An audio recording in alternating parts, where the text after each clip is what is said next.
At my wife's funeral, my son whispered to my daughter-in-law, "Now we just have to deal with the old man." Those words hit me like a knife in the back as I stood by the coffin, and they were already planning my fate. After the funeral, I invited them to dinner, a family dinner, as before. But what I announced at the table shattered their plans. Before we continue, please subscribe to the channel and write in the comments what time it is where you are now. Now we just need to deal with the old man. My father is no longer an obstacle. The words cut through the gentle rain like shards of glass. I stood frozen beside Eleanor's coffin, my weathered hands trembling as mourners filed past, offering their condolences in hushed tones. 20 feet away, my son Micah leaned close to his wife Naomi, their voices barely audible above the patter of raindrops on the funeral tent. "Eleanor was such a wonderful woman, Silas. She'll be missed terribly." Mrs. Henderson from next door squeezed my arm, her kind eyes reflecting genuine sorrow. I nodded mechanically, my attention split between accepting sympathy and straining to hear my son's conversation. Naomi adjusted her designer black dress, checking her phone even as dirt was being shoveled onto my wife's grave.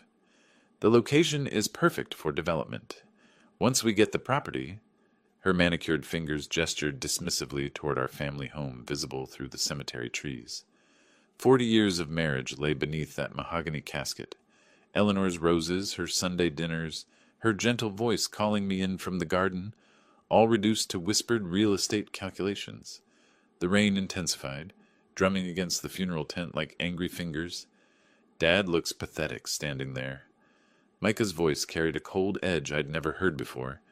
"At his age, he can't maintain that big house anyway. We'd be doing him a favor." Naomi smirked, her red lipstick stark against her pale skin. "Your father will understand it's for the best. Family comes first, after all." The way she emphasized family made it clear I wasn't included in that definition. My chest tightened. This was my son, the boy I'd taught to ride a bicycle, who'd helped me build our back deck, who'd once promised Eleanor he'd take care of me when I got old. Now he stood in his expensive suit, plotting my eviction before his mother was even properly buried. The funeral director approached, indicating the service was concluding. Guests began moving toward their cars, black umbrellas blooming like dark flowers across the cemetery. I remained motionless, rain soaking through my old wool coat, watching my son and daughter-in-law exchange satisfied glances. "Perfect timing with the old woman finally gone," Naomi murmured, loud enough for me to catch every poisonous word. "Now we can move forward without any emotional interference." Micah nodded, straightening his silk tie. "Dad's too sentimental about the past. He'll need a push to see reason." They walked toward their sleek black BMW, leaving me standing alone beside the fresh grave. The cemetery workers waited respectfully in the distance, rain dripping from their caps. Eleanor's favorite yellow roses lay scattered across the dark earth, their petals bruised by the downpour. I turned away from the grave, my legs unsteady on the wet grass. 43 years we'd lived in that house. Every board, every nail, every carefully planted flower represented our shared dreams. Now it was just real estate to be liquidated. The drive home blurred past rain-streaked windows, memories flooding back unbidden. The car's heater hummed softly as I pulled into my driveway, muscle memory guiding me past the mailbox Eleanor had painted with cheerful sunflowers. Sitting in the driver's seat, rain pattering on the roof, I closed my eyes and let myself remember when this house meant everything good in the world. Summer 1985. Eleanor stands in an empty lot, her sundress catching the breeze as she points toward imaginary rooms. "The kitchen window should face east, Silas. I want morning light when I make your coffee." Her enthusiasm is infectious as she maps out our future home with her hands, sketching walls in the air. "And here," she spins around, "we'll have a big living room for Christmas mornings. Our children will remember this place forever." I was 35 then, strong enough to swing a hammer all day and still have energy to hold her close on the porch we'd built together. Every weekend for 18 months, we worked side by side, measuring, sawing, painting. Eleanor learned to use a level, while I figured out plumbing from library books. Christmas 1995. 10-year-old Micah tears through wrapping paper under our towering pine tree, his face glowing with pure joy. "Dad, look what Santa brought." He holds up a toy tool set, identical to my real one. "Can we build something together tomorrow, please? Mom said you're the best builder in the whole world." Eleanor laughs from the kitchen doorway, flour dusting her apron from morning biscuits. "Careful what you promise, honey. He's been planning projects all month." That afternoon, Micah and I constructed an elaborate birdhouse, his small hands struggling to hold the wood steady while I guided the drill. "Someday I'll build houses just like you, Dad. Big ones where families can be happy forever." His gap-toothed grin melted my heart. June 2007. Micah's college graduation day blazes sunny and bright. Eleanor dabs her eyes with tissues as our son walks across the stage, diploma in hand. "Engineering degree, just like his father?" she whispers proudly. "Look how handsome he is in that cap and gown." After the ceremony, Micah hugs us both fiercely. "Thank you for everything. The house, the education, the love. I'm going to make you proud. I want to give my kids the same wonderful childhood you gave me." Eleanor beams. "This house will always be your home, sweetheart. No matter how far you travel or how successful you become, you'll always belong here." That evening, we celebrated on our back deck with Eleanor's famous apple pie and Micah's favorite lemonade. Fireflies danced in the garden while we shared stories and dreams. The future stretched ahead like a promise, bright with possibility. Spring 2018. Eleanor tends her rose garden while Micah helps me repair the front steps. "Dad, I've been thinking about getting married soon. Sarah and I want to have the wedding here in Mom's garden. Would that be okay?" Eleanor practically glows with happiness. "Of course, darling.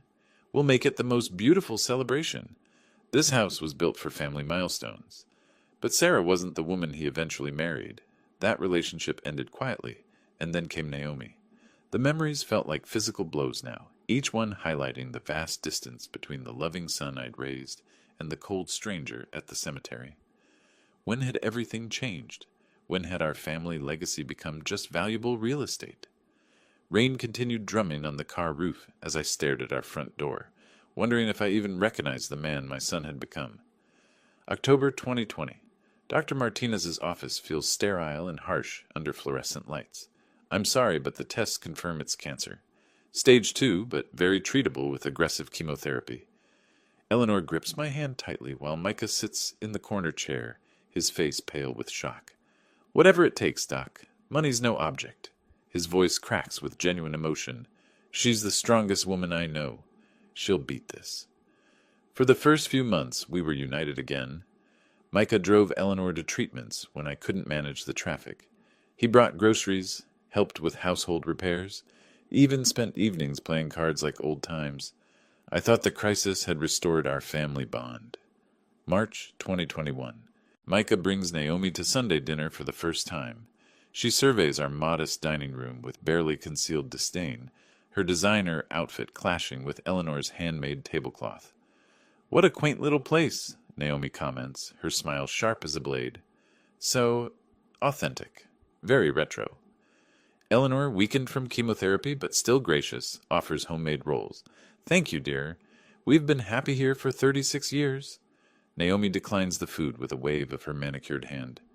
"Oh, I don't eat refined carbs, but it's sweet how you maintain these old-fashioned traditions." That night, after they leave, Eleanor looks troubled. "There's something cold about that girl, Silas. She barely spoke to me during dinner." Summer 2022. Micah's visits become sporadic. When he does come, Naomi stays in the car, checking her phone while he makes hurried small talk. Eleanor's treatments are getting harder, leaving her exhausted and frail. "Why doesn't Micah stay longer?" Eleanor asks after another brief visit. "And why won't Naomi come inside anymore?" I have no good answers. When I call Micah, he's always busy with work, with Naomi's family, with their social obligations. "Dad, you need to understand. I have responsibilities now. Naomi's father is considering me for a partnership in his development company. I can't just drop everything for family visits." The word "just" cuts deeper than he realizes. Fall 2023. Eleanor's condition worsens. I call Micah desperately one evening when she spikes a fever. "Can't you handle it yourself, Dad? I'm at a business dinner with Naomi's parents. The Vanderbilts don't reschedule for family emergencies." I drive Eleanor to the hospital alone, her hand cold in mine as we wait in the emergency room. Winter 2024. The last time Micah visits before Eleanor's death, Naomi actually comes inside. She walks through our living room like she's appraising merchandise. You know, Micah, this location is prime real estate. Your parents are sitting on a gold mine and don't even realize it. Her voice carries the tone of someone discussing livestock. Really? I never thought about it that way. Darling, you can't let sentimentality cloud good business sense. Your father won't live forever, and maintaining this place will become impossible for him. Wouldn't it be kinder to help him transition to something more manageable? I watch my son's expression change, calculation replacing compassion. Maybe you're right. Dad is getting older. That night, Eleanor cries quietly in our bedroom. He's lost to us, Silas. That woman has poisoned his heart against his own family. 3 weeks later, Eleanor is gone, and I'm standing at her graveside listening to my son plot my eviction. The rain had stopped while I sat remembering. Our house looked the same as always, but everything felt different now. Eleanor's roses drooped in the garden, and the windows seemed to stare back at me like empty eyes.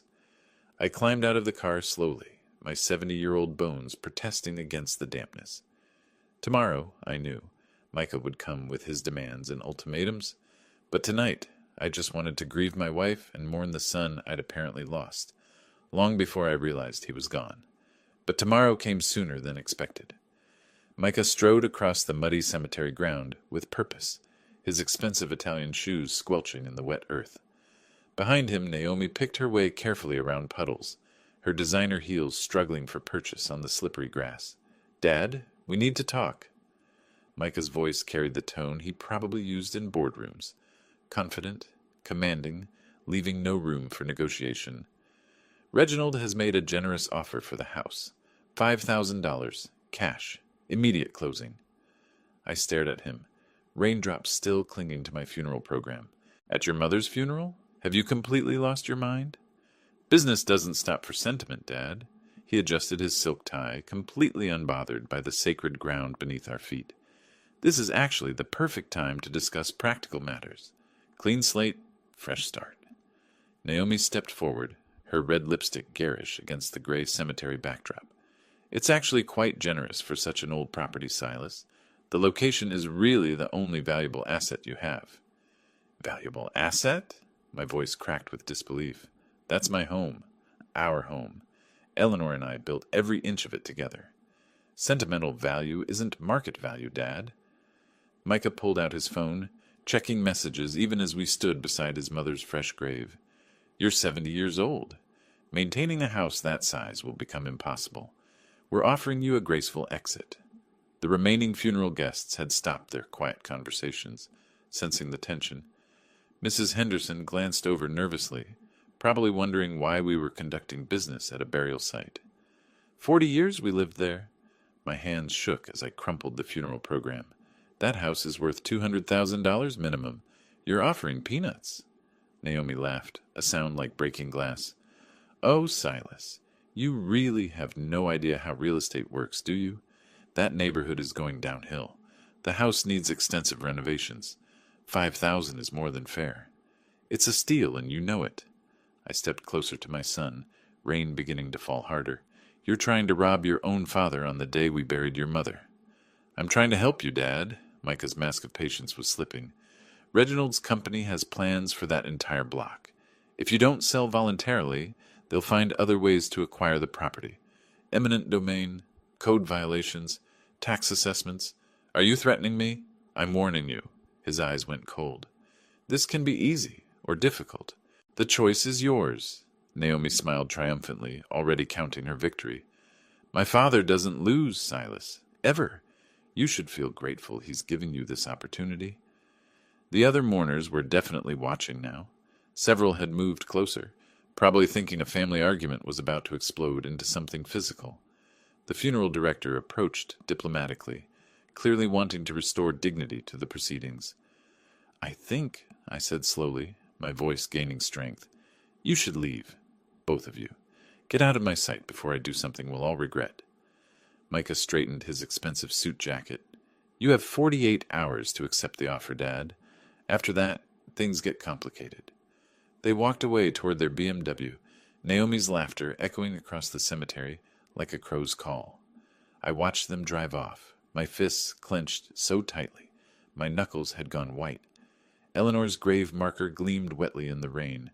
$5,000 for everything we'd built together. The house felt like a mausoleum when I finally arrived home. Every shadow held Eleanor's absence. Every silence screamed her name. I moved through rooms that suddenly seemed too large, too empty, too full of memories that would never be repeated.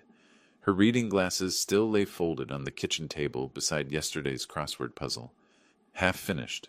The medication bottles lined up on the bathroom counter like tiny sentinels, their purpose now meaningless.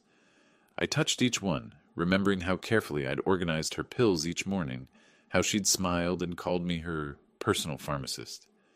In the living room, family photographs covered the mantelpiece like a timeline of better days. There was Micah at 5, gap-toothed and grinning as he helped me paint the front porch. Micah at 16, proudly displaying his driver's license while Eleanor beamed beside him.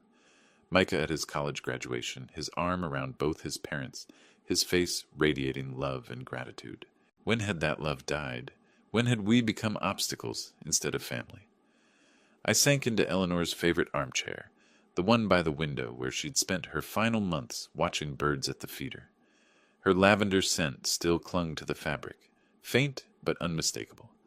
I pressed my face into the cushion and breathed deeply, trying to capture what remained of her presence. "Eleanor," I whispered to the empty room, "they want to tear down everything we built together. On the day I buried you, they offered me $5,000 for our life's work." The grandfather clock in the hallway ticked relentlessly, marking time that felt meaningless now. Outside, the rain had intensified, drumming against windows like impatient fingers. The sound reminded me of the cemetery, of Micah's cold voice delivering ultimatums beside his mother's grave. 48 hours. That's what he'd given me. I closed my eyes and imagined Eleanor's reaction to today's events.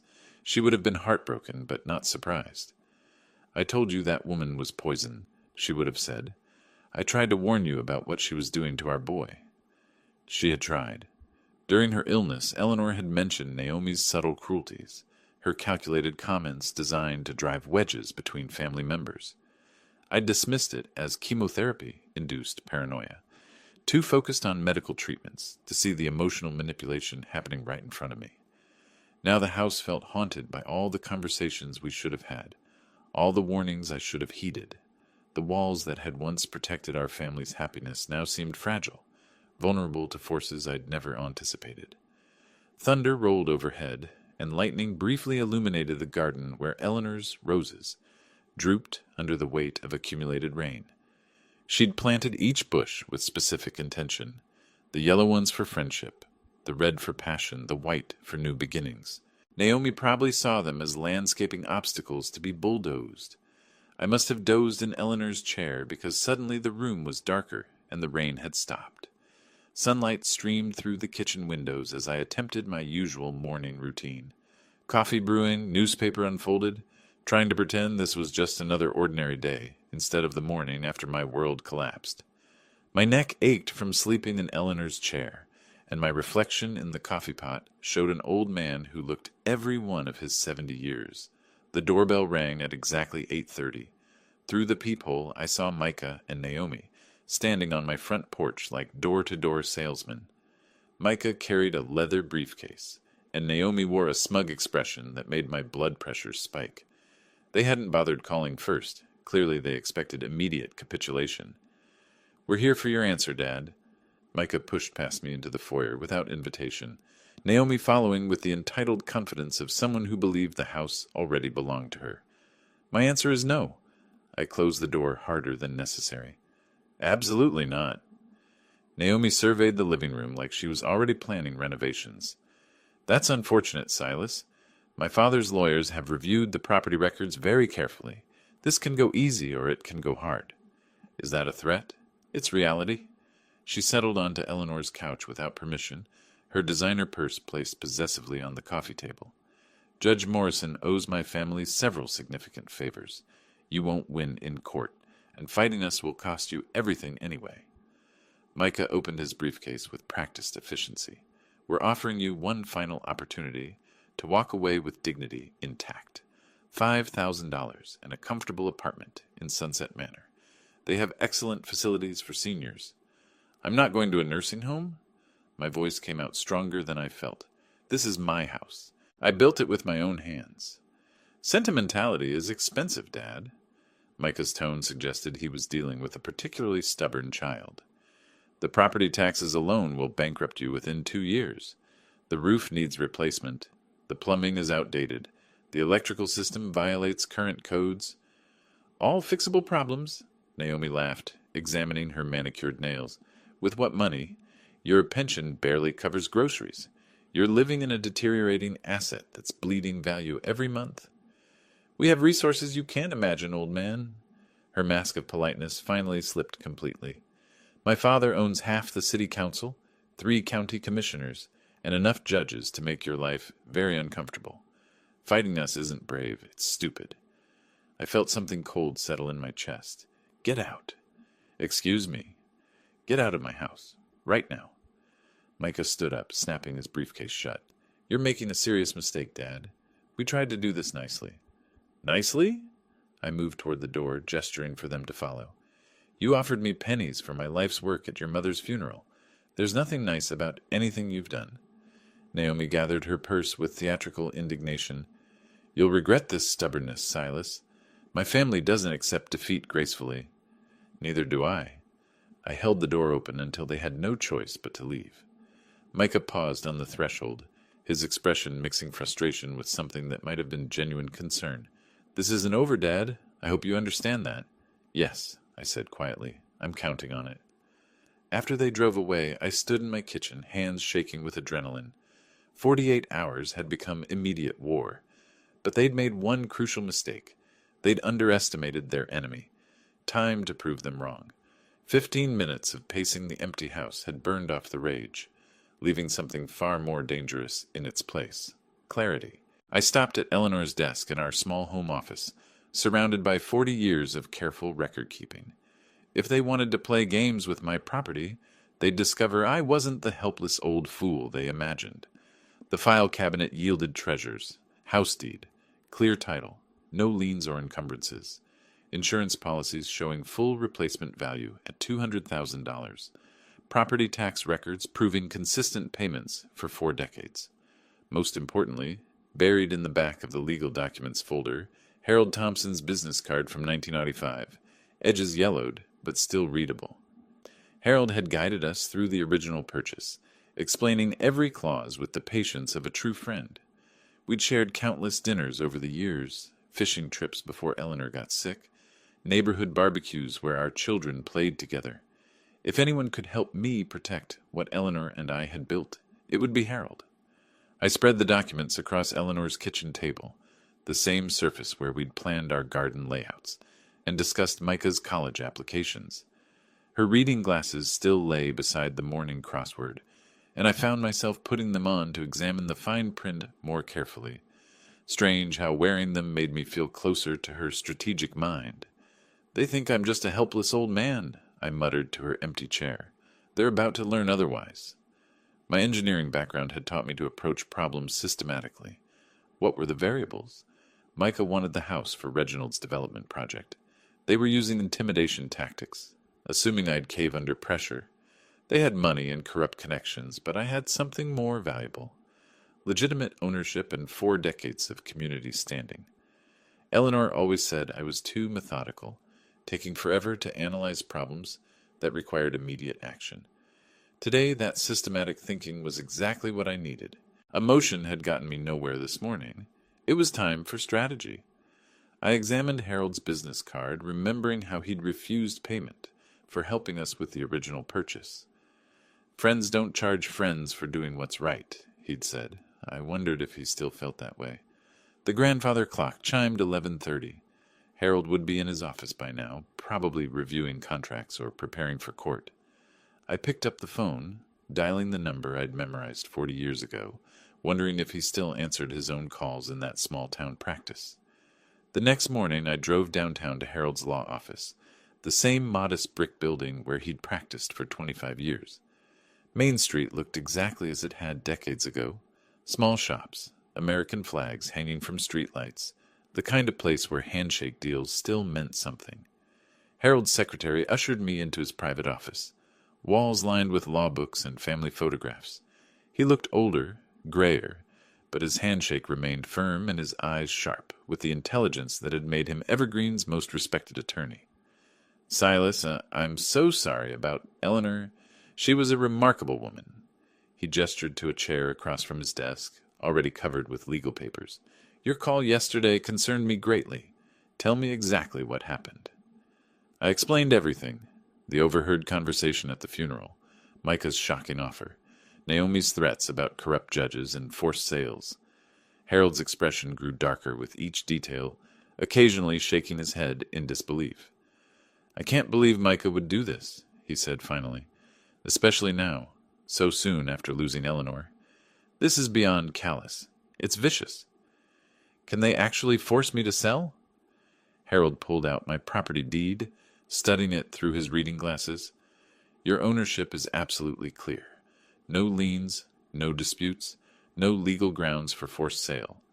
However," he paused, choosing his words carefully, "the threats about corrupt judges aren't entirely empty. Judge Morrison does have a reputation for favoring certain developers, though something this blatant would attract attention. So what are my options? Conventional approach? Document everything, file complaints, fight in court?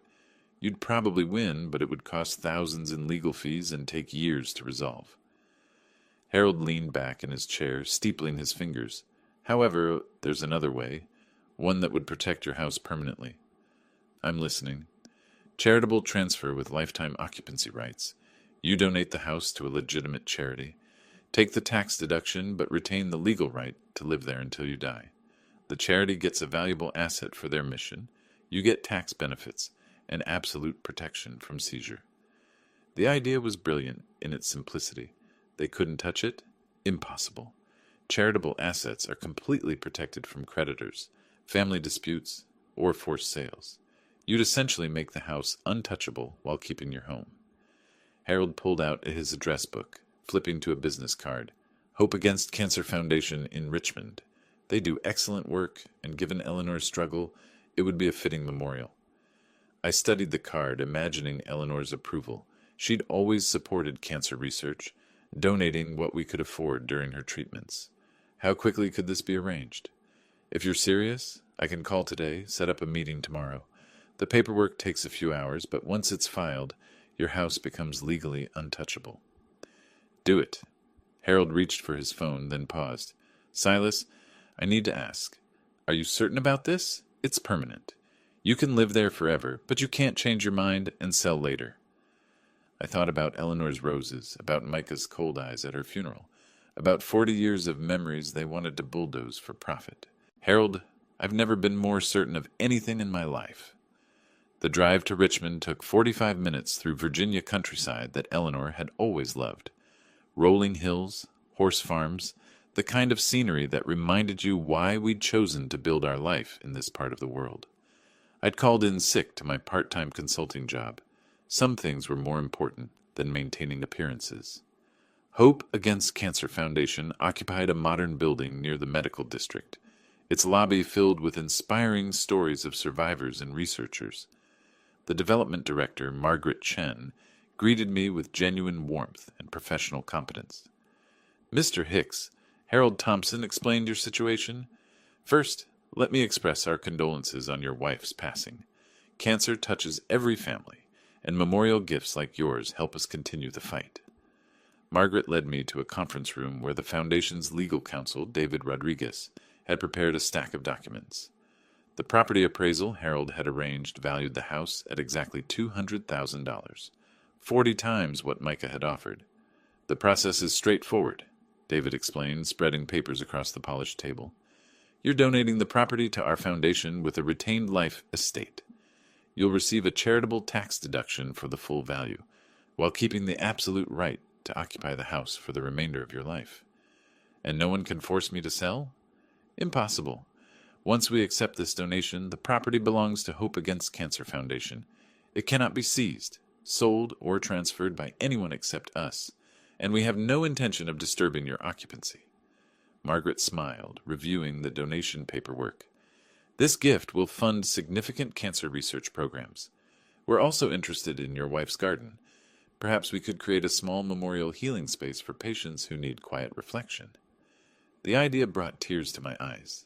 Eleanor's roses serving a purpose beyond beauty, helping people face the same battle she'd fought. She would have loved that. 3 hours later, I walked out of the foundation offices with signed documents, legal protections, and a sense of justice I hadn't felt since Eleanor's diagnosis. My house was safe, her memory was honored, and Micah's greedy scheme had just collapsed before it truly began. Driving home through the Virginia hills, I imagined the conversation I'd have with my son tomorrow. He thought he was taking candy from a helpless old man. Instead, he was about to discover that his father still had a few tricks left to play. The foundation's copy of the deed transfer sat on my passenger seat like a shield against everything the Vanderbilt family could throw at me. Let them bring their corrupt judges and legal threats. My house belonged to cancer research now, and I had lifetime occupancy guaranteed by federal law. Eleanor would have been proud.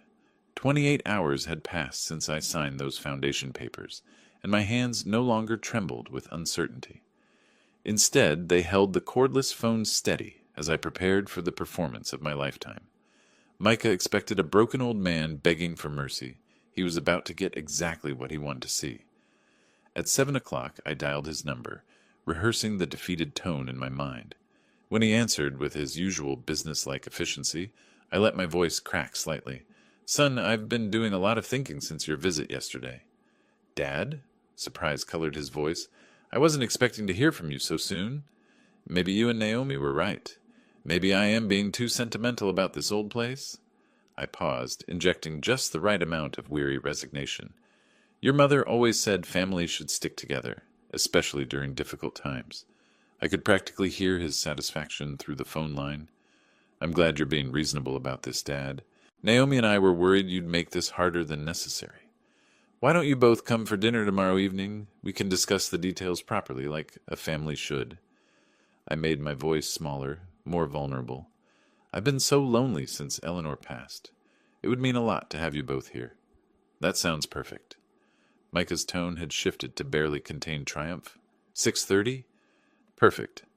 I'll make Eleanor's pot roast, the way she used to for Sunday dinners when you were young. After we hung up, I allowed myself a smile that would have terrified them both. They thought they were coming to collect their prize. Instead, they were walking into the most satisfying conversation of my life. I spent the evening preparing Eleanor's recipes, each familiar task bringing her memory closer. She would have loved this moment, justice served with her favorite meals, using the very house they'd tried to steal as the setting for their downfall. Tomorrow couldn't come soon enough. They arrived at 6:30 sharp, dressed like they were attending a business merger rather than a family dinner. Micah wore his most expensive suit, and Naomi had chosen an outfit that probably cost more than most people's monthly rent. They entered our home like conquering generals, surveying their new territory. "Dad, you look better than yesterday." Micah's assessment was clinical, as if evaluating livestock. "More accepting of reality." Naomi wandered through the living room, touching Eleanor's antiques with the casual entitlement of someone who believed they already owned everything. "These old pieces might have some vintage value. We'll need an appraiser before the estate sale." I served appetizers in Eleanor's good china, the dishes we'd used for special occasions when Micah still loved us. They ate without comment, discussing renovation plans and demolition timelines as if I weren't sitting 3 feet away. "Reginald's contractors can start within 2 weeks, Naomi explained between bites of Eleanor's famous spinach dip. "The entire neighborhood is zoned for commercial development now. Your little house is actually the last holdout." "Really?" I managed to sound impressed rather than disgusted. "How efficient." During the main course, they outlined my future with the detached professionalism of funeral directors. Sunset Manor had an opening in their assisted living wing. The $5,000 would cover the security deposit, and my pension would handle monthly fees. They'd already spoken to the administrator. Mom would have wanted you to be practical about your future, Micah said, cutting his pot roast with surgical precision. She always worried about you managing alone.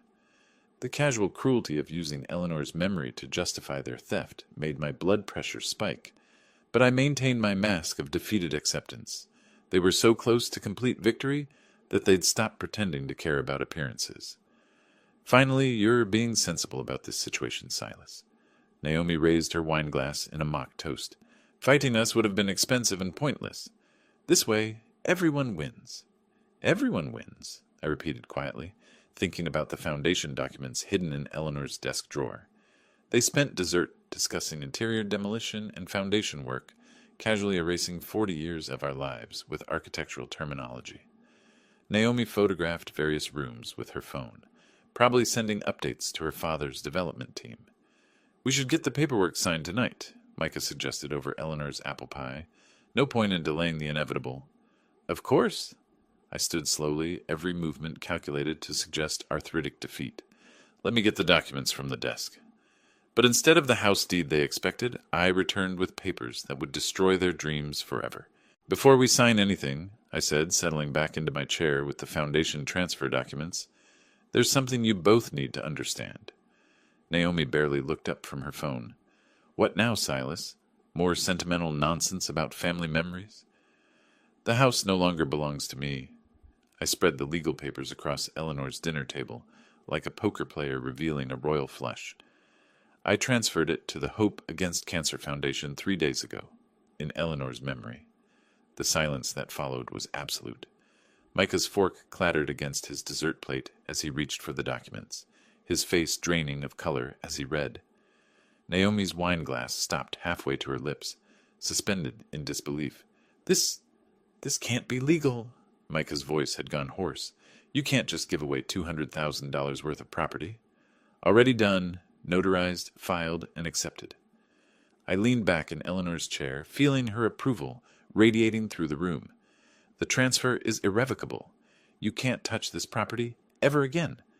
Naomi shot to her feet, her designer chair scraping against hardwood floors. You manipulative old fool. Do you have any idea what you've done? My father had contracts ready, investors lined up. Your father can invest in someone else's neighborhood. I gathered the papers calmly. Every dollar from this house will fund cancer research in your mother's name. The foundation was thrilled to accept such a generous memorial donation. We'll challenge this in court. Micah slammed his fist on the table, making Eleanor's china jump. You're senile, incompetent. With what standing? You have no legal claim to property I never owned when I made the transfer. I stood up, suddenly feeling stronger than I had in months. Harold Thompson made sure every document was perfect. Your friend Judge Morrison can't help you when there's no case to hear. Naomi's face had gone purple with rage. You think you're so clever, don't you? Well, enjoy your little victory, old man. You'll die alone in this house with no family, no support. I'll die in my home, surrounded by 40 years of happy memories with a woman who actually loved me. I moved toward the front door, opening it wide. You came here thinking you'd won. Instead, you've lost everything. Now get out. This isn't over. Micah grabbed his coat, his composure finally cracking completely. You'll regret this. The only thing I regret is not seeing what you'd become before your mother died. I held the door steady as they stumbled toward their BMW. She deserved better from the son she raised. They drove away in furious silence, probably already calling Reginald with news of their failure. I watched their taillights disappear around the corner, then closed the door on that chapter of my life forever.